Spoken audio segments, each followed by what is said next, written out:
디모데후서 4장 6절로 8절 함께 읽겠습니다. 전제와 같이 내가 벌써 부어지고 나의 떠날 시각이 가까웠도다. 나의 선한 싸움을 싸우고 나의 달려갈 길을 마치고 믿음을 지켰으니 이제후로는 나를 위하여 의의 면류관이 예비되었으므로 주 곧 의로우신 재판장이 그날에 내게 주실 것이며 주의 나타나심을 사모하는 모든 자에게도니라. 아멘. 여러분 반갑습니다. 우리가 지금부터 하나님의 말씀을 나눌 터인데 오늘은 이 더운 여름이니까 가만히 있으면 약간 졸림이 올 수도 있어요. 그래서 오늘은 저희들이 하나님의 말씀을 읽고 하면서 넘어갈 터인데 그때마다 여러분 그 하나님의 말씀이 나의 삶 가운데 이루어질 줄로 믿고 아멘으로 화답하면서 우리 오늘 말씀을 같이 나눴으면 좋겠습니다. 여러분, 우리의 삶을 추진해 나가는 힘이 있어요. 권력을 원하는 사람은 그 권력에 대한 욕망, 집착으로 그렇게 나아갑니다. 또 돈에 대한 욕망이 있는 사람은 조금이라도 더 이익을 남기기 위해서 아주 수고를 합니다. 사람은 자기 나름대로 어떤 자기 삶을 추진해 나가는 힘이 있는데 그 힘은 흔히 권력이라 돈이라든지 명예라든지 이렇게 눈에 보이는 것도 있지만 우리 스스로도 알지 못하는 그 어떤 힘이 우리를 드라이브해 나가는 경우도 있습니다. 이것을 우리는 숨겨진 욕망이라고 합니다. 그 욕망은 어릴 때의 부모로부터 정상적인 사랑과 인정을 받지 못하면서 오는 것일 수도 있고 또 그 욕망은 자기 자신에 대한 끊임없는 갈증 때문에 오는 것일 수도 있고 또 그 욕망은 다른 사람부터 인정을 받으려고 하는 보이지 않는 열망이 있을 수도 있고 지나친 경쟁심일 수도 있고 어쨌든 우리는 보이지 아니하는 그런 욕망에 의해서 혹은 명확한 욕망에 의해서 우리의 삶을 드라이브해 나갑니다. 그런 우리의 삶을 추진해 나가는 욕망 중에서도 좋은 것, 선한 것도 있지요.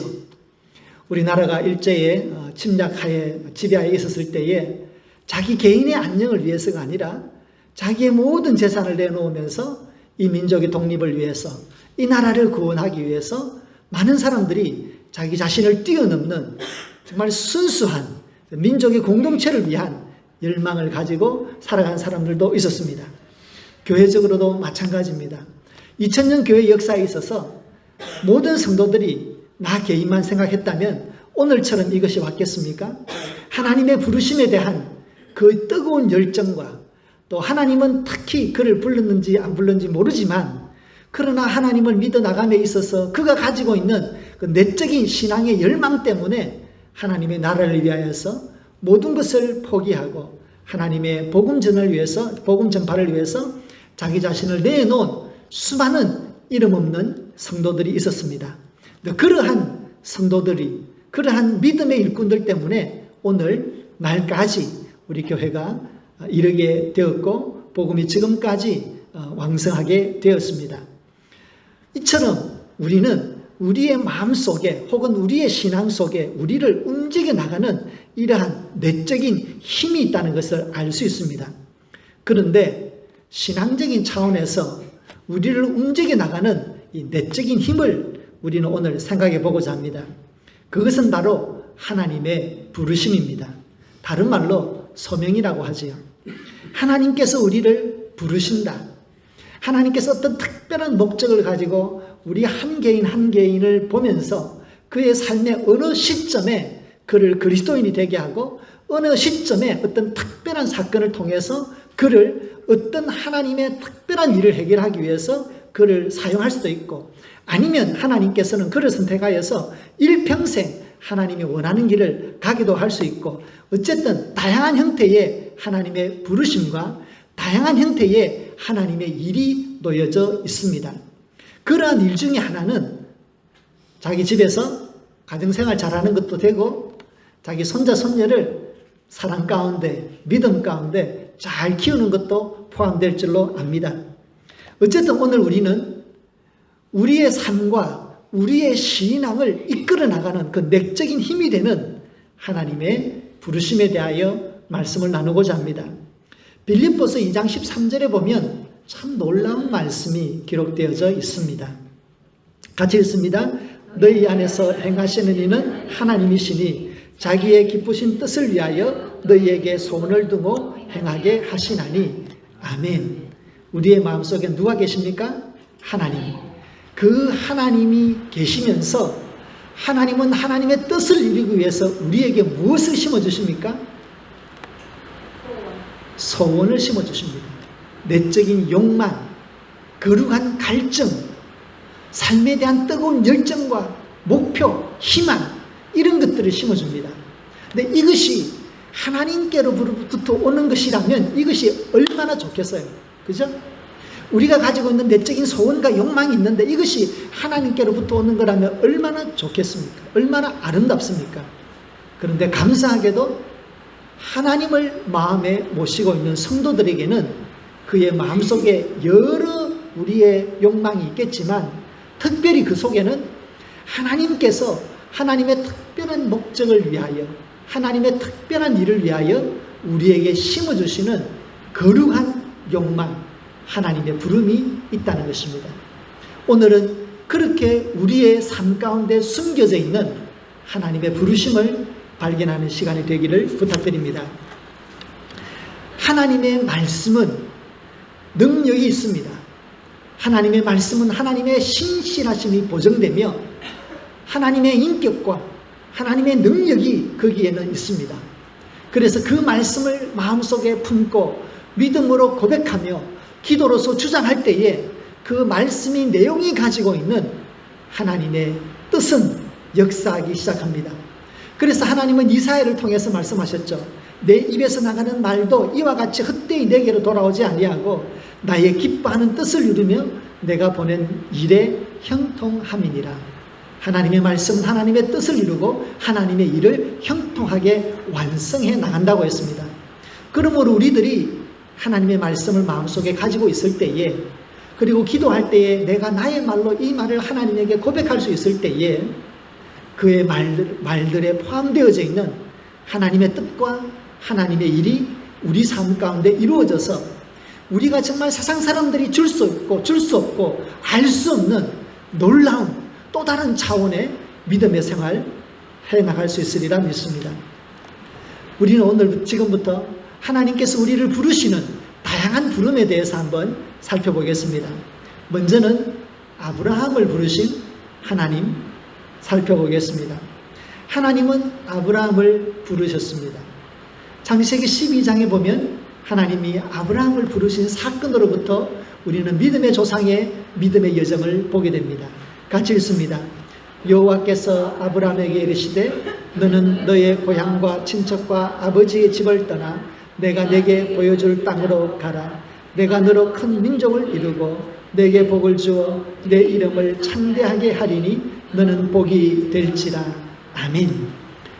떠나가라 말씀하셨습니다. 그러면 복이 된다라고 하셨습니다. 여기에는 어떤 타협이 없고 어떤 권면이 없고 오직 짤막한 명령으로 되어 있습니다. 집을 떠나라. 내가 그 땅을 준다. 너에게 복을 준다. 너는 복의 근원이 된다. 라고 하시는 짤막한 명령과 수로로 되어 있습니다. 하나님은 아브라함을 부르는 그 순간, 아브라함의 입장에서 보자면 하나님을 만나는 그 순간 그는 하나님을 만나면서 동시에 하나님의 목적을 만나고 하나님의 부름을 만나고 그가 일평생 붙잡아야 되는 자신의 삶의 소망과 목적을 붙잡게 됩니다. 그러니까 하나님의 부름 속에 하나님을 만남 속에 하나님의 부름과 자기의 소망과 구원 모든 것이 하나로 탁 되어 있습니다. 이것이 너무너무 복되고 아름다운 일입니다. 이러한 복을 우리 모두가 누리면 참 좋지만 그렇지 못할 때가 대부분입니다. 왜냐하면 우리는 하나님을 믿는 것을 먼저 믿고 그 다음에 하나님을 알아가고 그 다음에 비로소 하나님께서 원하시는 것이 무엇인지 혹은 어떤 교회적인 필요와 권유에 의해서 하나님의 일에 자의반 타의반으로 발을 들어놓으면서 하나님의 일을 하는 그러한 기쁨을 누리기 시작합니다. 그래서 대부분은 아브라함처럼 하나님을 만나는 그 순간 하나님께서 나에게 주시는 그 부르심을 듣지 못합니다. 그러나 아브라함의 경우에는 하나님의 부르심과 하나님을 믿는 믿음이 하나로부터 출발하고 있습니다. 예수님께서 제자를 부르실 때도 똑같은 모델이 적용이 됩니다. 마태복음 4장에 보면 갈릴리 호수에서 읍으로 있는 제자들을 부르시면서 이렇게 부르셨습니다. 같이 읽습니다. 나를 따라오너라. 내가 너희를 사람을 낚는 어부가 되게 하리라. 아멘. 갈릴리 어부들에게, 그들에게 누가 소망을 두었습니까? 그러나 예수님은 그들 속에 하나님의 나라를 확장시켜 나가고자 하는 하나님의 나라에 대한 꿈을 가지고 그들을 부르시면서 나를 따라오너라. 내가 너희들을 사람을 낚는 어부가 되게 하겠다라고 하는 예수 그리스도의 일방적인 선포이면서 그러한 선포로 제자들을 초대하고 있습니다. 여기에서도 제자들은 예수 그리스도를 만나면서 예수 그리스도의 부름 속에서 그들이 일평생 붙들어야 되는 삶의 목적, 삶의 소망을 같이 가지게 됩니다. 그래서 하나님은 우리를 부르실 때에 이렇게 부르실 수도 있었습니다. 여러분들, 우리는 각자 다양하게 하나님을 만납니다. 어릴 적 만나지 않은 다음에 나이가 들어서 만나고 난 다음에는 우리는 이런 경험을 할 수도 있습니다.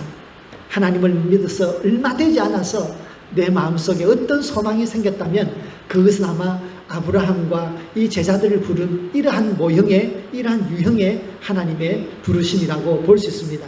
그렇다면 우리는 그러한 첫사랑, 그 첫 부름, 그 하나님의 부르심을 마음속에 간직하고 그 부르심에 성실히 따라가야 될 필요가 있습니다. 다음으로 우리는 요셉의 경우를 보겠습니다. 아브라함은 하나님께서 그를 부르시는 순간부터 하나님의 목적과 하나님의 일을 알았지만 요셉은 좀 다른 경우입니다. 요셉은 여러분이 아는 것처럼 아버지 야곱의 심각한 편애로 말미암아 형들의 시기를 받아서 애굽의 종살이를 하게 되었습니다. 애굽의 노예로 팔려가게 되었습니다. 사실 형들이 팔았지만 팔 수밖에 없었던 원인 제공은 아버지에게 있었죠. 그래서 이제 팔려가서 그것에서 고생을 하고 마지막에는 애굽의 총리가 되었습니다. 많은 심각한 기근으로 말미암아 그의 형들이 자기에게 양식을 사러 왔을 때에 자기 자신을 보이면서 요셉은 이렇게 고백을 합니다. 창세기 45장에서 그는 하나님에 대한 부르심을 알고 있는 것을 보게 됩니다. 같이 읽습니다. 요셉이 형들에게 이르되 내게로 가까이 오소서. 그들이 가까이 가니 이르되 나는 당신의 아우 요셉이니 당신들이 애굽의 판자라. 당신들이 나를 이곳에 팔았다고 해서 근심하지 마소서. 한탄하지 마소서. 하나님이 생명을 구원하시려고 나를 당신보다 먼저 보내셨나이다. 아멘. 그가 노예로 팔려갈 때에, 그가 노예 생활할 때에, 억울하게 감옥살이 할 때에 그는 하나님이 그를 왜 부르셨는지, 왜 이 고난의 삶을 살게 했는지 몰랐습니다. 그러나 그 모든 어려움을 겪고 하나님의 일을 하면서 비로소 알게 되었습니다. 나의 이 모든 고난은 하나님께서 많은 사람의 생명을 살리려고 한 것이구나 라고 하는 것이었습니다. 여러분, 우리들도 하나님을 믿고 그리스도의 사람으로 살아가면서 어느 날 우리의 삶의 어려움을 다 겪고 나서 산전수전, 공중전, 이민전 다 치르고 나서야 돌아보면서 하나님께서 나를 오늘 이 자리에 이 믿음을 주신 이유를 발견하게 될 것이고 아마 그렇게 하셨을 것입니다. 바로 그러한 우리의 삶의 많은 어려움을 통해서 우리는 서서히 하나님의 부르심을 깨달아가게 됩니다. 어쩌면 우리들은 아직까지도 분명하지는 않지만 그렇게 우리를 빚어나가시는 하나님의 손길과 하나님의 뜻과 그 부르심을 조금씩 알아가는 과정일 수도 있습니다. 중요한 것은 우리가 믿음을 놓치지 않고 끝까지 하나님을 바라보는 것입니다. 그러면 하나님께서 우리를 비록 알지는 못하지만 하나님의 목적으로 우리의 삶을 두실 줄로 믿습니다. 이번에는 다윗의 경우를 보겠습니다. 신약의 시작은 아브라함과 다윗의 자손 예수 그리스도의 세계라 이렇게 시작됩니다. 그러니까 예수 그리스도를 알기 위해서는 아브라함을 알아야 되지만 또한 다윗을 알아야 됩니다. 아브라함은 복의 근원이지만 다윗은 선택의 모범입니다. 하나님께서 다윗을 선택하셨습니다. 그런데 하나님께서 다윗을 선택했는데 그 선택은 좀 아주 애매합니다. 뭐냐면 하나님께서 다윗을 선택하신 것은 여러 번의 선택으로 나옵니다. 이상하잖아요. 하나님이 한 번 선택하면 뭐 된 거지. 그 선택을 처음에 부르시고 또 부르시고 또 부르시고 처음에는 사무엘을 통해서 나중에는 선지자를 통해서 뭐 이렇게 여러 번 그에게 그 새로운 언약의 약속으로 다가가시는 것을 봅니다. 그런데 그 중에서 오늘 이 다윗의 삶 속에서 그가 하나님의 부르심을 가장 정확하게 드러내는 순간이 있습니다. 바로 그것은 다윗과 골리앗의 싸움 직전입니다. 여러분 그 데이비드라고 하는 거죠. 다비드라고 하는 그 동상이 있잖아요. 그 동상에 보면 하얀 그 동상에 키가 큰 동상이 있는데 그 동상을 만들었을 때 이제 골리앗과 싸우러 나가는 이 젊은 다윗이 그 물맷돌을 들고 그 싸우러 나가야 되는 그때의 그 고뇌스러움을 표현했다고 그래요. 그래서 제가 그 말을 읽고 제가 그 얼굴을 자세히 보았는데 확실히 고뇌가 있더라고요. 고뇌가 있어. 그런데 오늘 이 본문에 보면 그것을 미켈란젤로는 잘못 해석했어요. 결코 고뇌가 아니에요. 오늘 사무엘상 17장의 말씀을 같이 읽겠습니다. 다윗이 블레셋 사람에게 이르되 너는 칼과 창과 단창으로 내게 나오거니와 나는 만군의 여호와의 이름 곧 내가 모욕하는 이스라엘의 군대에 하나님의 이름으로 내게 가노라. 오늘 여호와께서 너를 내 손에 넘기시리니 내가 너를 쳐서 내 목을 베고 블레셋 군대의 시체를 오늘 공중에 세워 땅의 들짐승에게 주어 온 땅으로 이스라엘에 하나님이 계신 줄 알게 하겠고 또 여호와의 구원하심이 칼과 창에 있지 아니함을 이 무리에게 알게 하리라. 전쟁은 여호와께 속한 것인즉 그가 너희를 우리 손에서 그 손에 넘기시리라. 아멘. 이 선포의 핵심이 무엇입니까? 다윗의 선포의 이 핵심, 그것은 이 말의 깊은 내면은 자기에게 다가오는 블레셋의 용사에 대한 선포이기에 앞서서 그는 자기 자신에 대한 믿음을 확인하는 고백입니다. 이것은 그가 하나님을 얼마나 사랑하고 있는지에 대한 사랑의 고백이고 그가 섬기는 하나님에 대한 어떠한 믿음, 그 강력한 믿음에 대한 믿음의 고백입니다. 그러니까 여기에는 어떤 주저함이나 어떤 고뇌가 있는 것이 아니라 어린 다윗은 하나님에 대한 사랑과 변함없는 믿음의 용기를 가지고 나아가면서 이 땅에서 우리가 믿는 여호와 하나님만이 참 하나님이시다 라고 하는 것을 이 세상에 보여주기를 원했습니다. 이것이 바로 그의 삶을 붙들었던 용기이고 그의 삶의 목적이고 소망이었습니다. 하나님께서 똑같이 이스라엘의 왕으로 사울을 선택하시고 또한 다윗을 선택하셨습니다. 그런데 마지막 순간에는 사울은 스스로 멸망해가고 맙니다. 그러나 다윗은 그 언약의 당사자로서 우뚝 있습니다. 그 이유는 그가 실수를 하지 않았기 때문이 아닙니다. 그에게는 언제나 두 가지의 생각에 있어서 변함이 없습니다. 첫째는 이스라엘의 왕은 하나님이다. 우리가 시편에서 바라보는 수많은 다윗의 시편에 보면 여호와는 나의 목자, 나의 구원의 반성, 나의 산성, 나의 왕이시고 만왕의 왕이시고 끊임없이 하나님에 대한 사랑과 신앙을 고백하고 있습니다. 그래서 다윗에게는 이러한 하나님에 대한 변함없는 사랑과 고백, 이것이 있었습니다. 근데 그것이 첫 번째 하나님께서 다윗을 하나님의 그 언약의 당사자로 세우신 가장 처음에 바탕이 될 수 있습니다. 그렇기 때문에 우리가 이 다윗의 부름을 보자면 다윗은 하나님께서 그를 부르신 것이 아니라 하나님을 사랑하는 열정 속에서 하나님에 대한 신앙의 결단 속에서 자기의 삶을 하나님에게 드리기로 결단한 것입니다. 그가 하나님의 일꾼이 되기를 스스로 결단한 것입니다. 여러분, 그의 삶 속에서 하나님은 살아계신 하나님이시다 라고 하는 이것을 표현하기 위해서 그는 일평생 믿음 안에 살아갔습니다.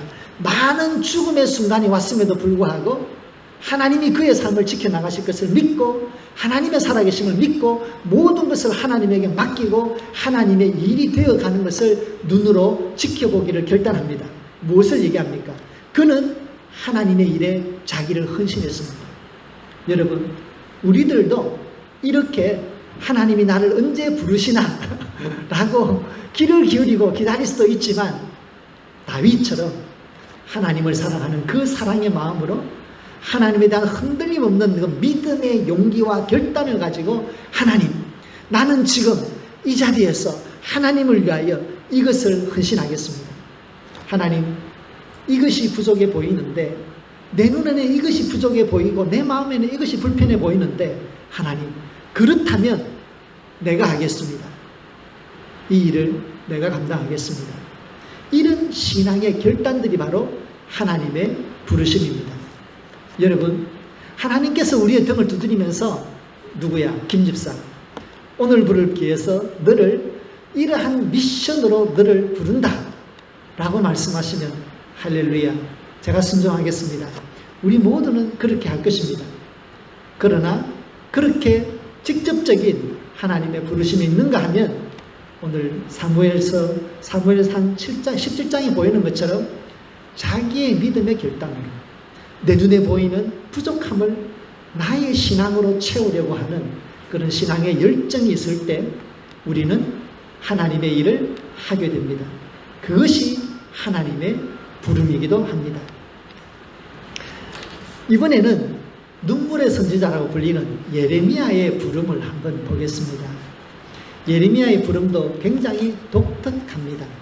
예레미야 1장에 보면 그가 긴 예레미야의 그 긴 예언서를 쓰기에 앞서서 제일 먼저 자기의 부름에 대해서 소개하고 있습니다. 예레미야 1장입니다. 같이 읽습니다. 여호와의 말씀이 내게 임하시니라. 이르시되 내가 너를 모태에서 짓기 전에 너를 알았고 내가 배에서 나오기 전에 너를 성별하였고 너를 여러 나라의 선지자로 세웠노라. 아멘. 하나님의 선택과 부르심이 언제 되었다고요? 태어나기도 전부터. 이것은 아주 특별한 하나님의 은혜입니다. 이것은 누가 뭐 시켜서 되는 것도 아니고 그냥 삶의 한 부분에 어느 순간의 삶의 한 순간에 그냥 자연스럽게 마음이 그렇게 흘러가는 것입니다. 산에서 물이 떨어지면 흘러가는 길이 그냥 생기잖아요. 누가 계곡을 파는 것도 아니에요. 그냥 물이 지나가면서 계곡이 생기고 바위가 파이고 그리고 강이 생기고 결국에는 바다로 가게 되어 있습니다. 하나님의 선택도 특별한 선택도 이어갔습니다. 하나님께서 이스라엘 민족이 망해가는 그 마지막 부흥의 불씨가 꺼질락 말락하는 그 마지막 순간에 하나님께서 예레미야를 부르셨습니다. 그는 도망가고 싶었어요. 그러나 하나님의 부름에 의해서 그는 수많은 어려움이 있지만 정말 자기를 배웠던 그 부모님이 나를 좀 잉태하지 않았더라면 그렇게까지 고통스럽게 하나님의 부름을 벗어나고 싶었지만 그는 벗어나지 못했습니다. 왜입니까? 하나님께서 그를 선택하셨기 때문입니다. 그것은 자연스러운 삶의 한 부분에 나타납니다. 혹시 우리 중에 여러분의 자녀나 여러분이 아는 사람이나 혹은 여러분의 손자 손녀가 고생은 하는데 남은 도와주고 돈은 못 버는 일을 하겠다라고 하는 사람이 있다면 바로 이 경우입니다. 아빠, 나 목사 될래. 한 대 지어받고 싶죠. 고생하고 돈도 안 되고. 자연스럽게 우러납니다. 하나님, 아빠, 나 뭐 장애인을 위해서 살래. 한 대 지어받고 싶죠. 자연스럽게 그것이 좋아 보이는 사람이 있어요. 그게 하나님의 부르심이야. 어쩔 수 없어. 막아도 막아설 수가 없어요. 하나님의 부르심이야. 그때는 할 수 있는 게 간단하죠. 주님의 뜻을 이루소서. 지켜보는 거죠. 이 세상에 수많은 믿음의 사람들은 이 경우에 해당되는 경우가 참 많습니다.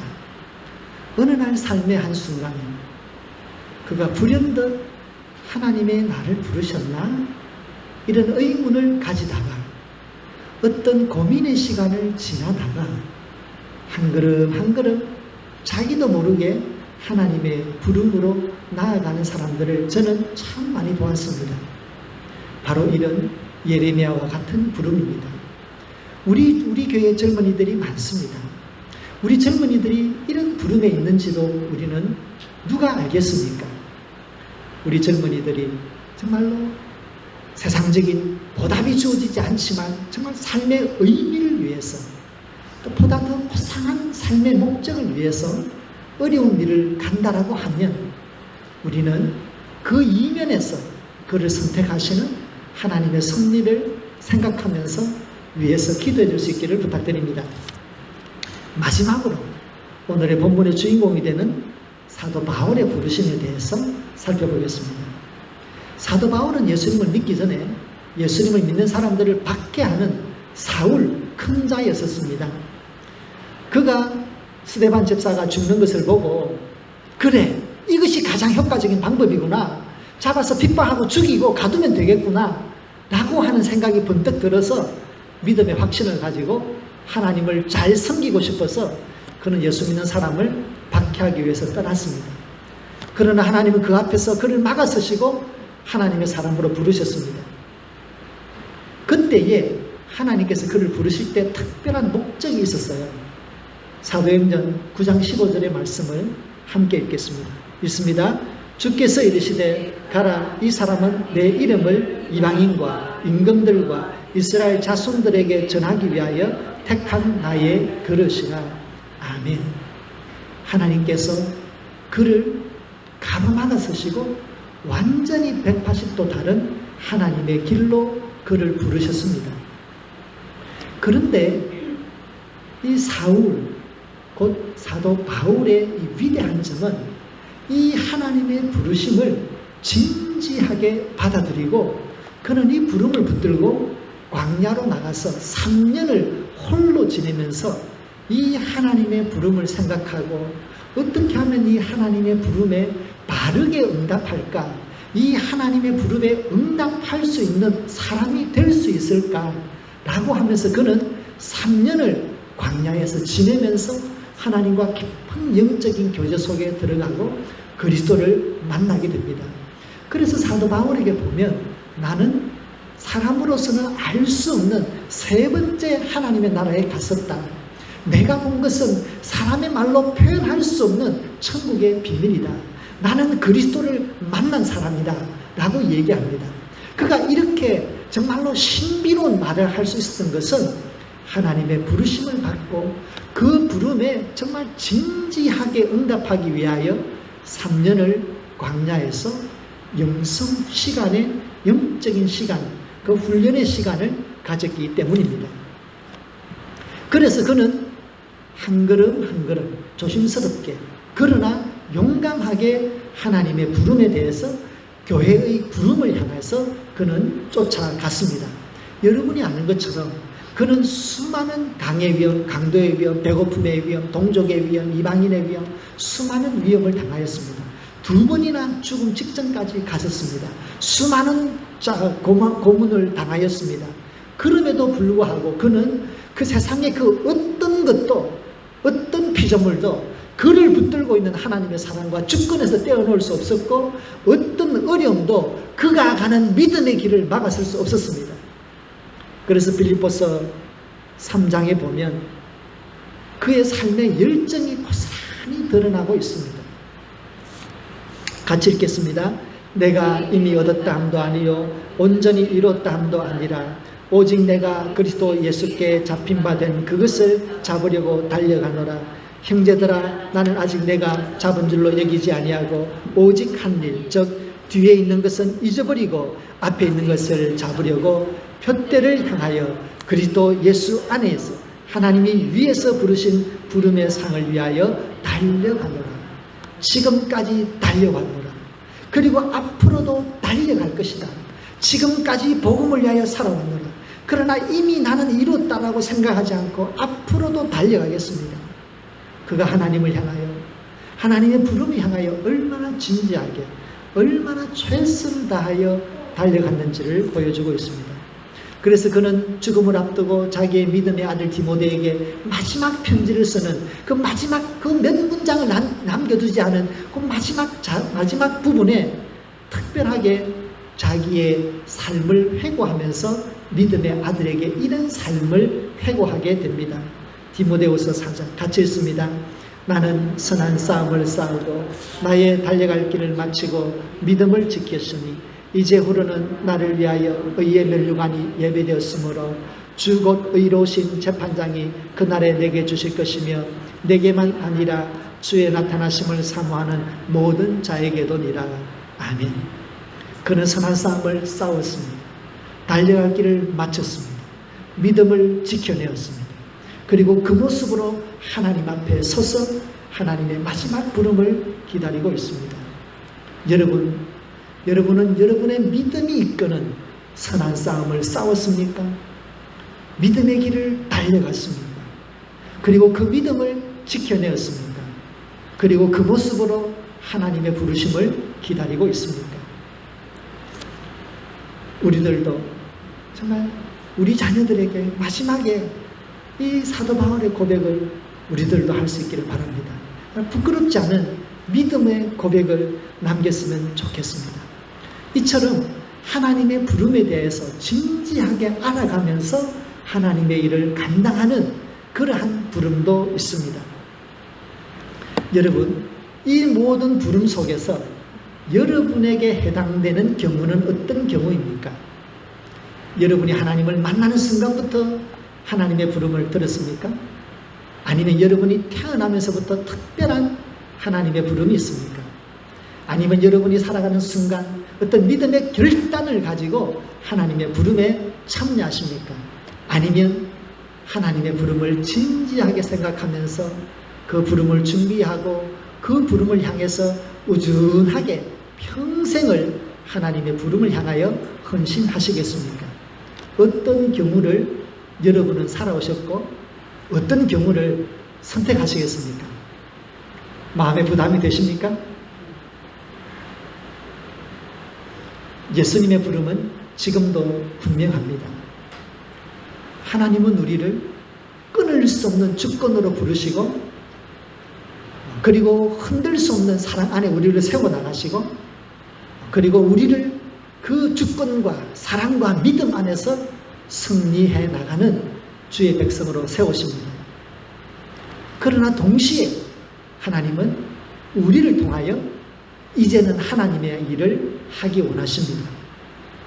우리에게 믿음과 은혜와 축복을 주실 뿐만 아니라 우리를 통하여 그 믿음과 은혜와 축복이 세상에 흘러가기를 원하십니다. 이것이 우리의 믿음이 가지는 의무입니다. 여러분, 우리 모두는 어떤 형태로든 하나님의 부르심을 받았습니다. 우리의 믿음의 자리에서 우리가 할 수 있는 하나님의 부름에 성실하게 응답하는 주의 백성이 되기를 주님의 이름으로 부탁드립니다. 마지막으로 마태복음 28장의 말씀 읽고 오늘 말씀을 정리하겠습니다. 같이 읽습니다. 그러므로 너희는 가서 모든 민족으로 제자를 삼아 아버지와 아들과 성령의 이름으로 세례를 베풀고 내가 너희에게 분부한 모든 것을 가르쳐 지키게 하라. 볼지어다 내가 세상 끝날까지 너희와 항상 함께 있으리라. 아멘. 좋으신 아버지 하나님, 우리를 선택하시고 부르시고 의롭다 하시고 마침내는 그리스도의 장성한 분량에 이르러서 하나님의 영광을 드러내는 삶으로 우리를 붙들어 주시고 주권 가운데 이끌어 주심을 감사합니다. 믿음 안에서 부요한 삶을 주시고 믿음이 주는 그 아름다운 삶을 이루게 하시고 하나님의 은혜와 사랑과 풍요로움을 누리며 지금까지 살았습니다. 앞으로도 이러한 하나님의 은혜와 사랑이 우리의 평생에 채워줄 줄로 믿습니다. 하나님, 우리를 이렇게 믿음 가운데 부유하게 하신 것은 우리를 통하여 그리스도의 복음이 세상에 드러나고 우리를 통하여 하나님의 은혜와 사랑이 세상 사람들에게 전해지기 위해서인 줄로 믿습니다. 하나님, 우리를 사용하여 주시옵소서. 전도의 문을 열어주시옵소서. 새로운 사람들을 만나게 하여 주시옵소서. 우리를 통하여 복음이 전해지게 하여 주시옵소서. 우리의 삶의 자리에서 하나님이 부르시는 그 부름을 향하여 아멘. 주님, 내가 순종하겠습니다. 믿음으로 고백하며 주의 일을 감당하는 주의 일꾼들 되게 하여 주시옵소서. 성령 하나님, 우리에게 믿음의 믿음을 더하시고 그리스도의 보혈의 은혜로 덧입혀 주시옵소서. 그래야 우리가 믿음을 누리는 사람이 될 뿐만 아니라 믿음을 나누는 주의 일꾼 되게 하여 주시옵소서. 예수님의 이름으로 기도드립니다. 아멘.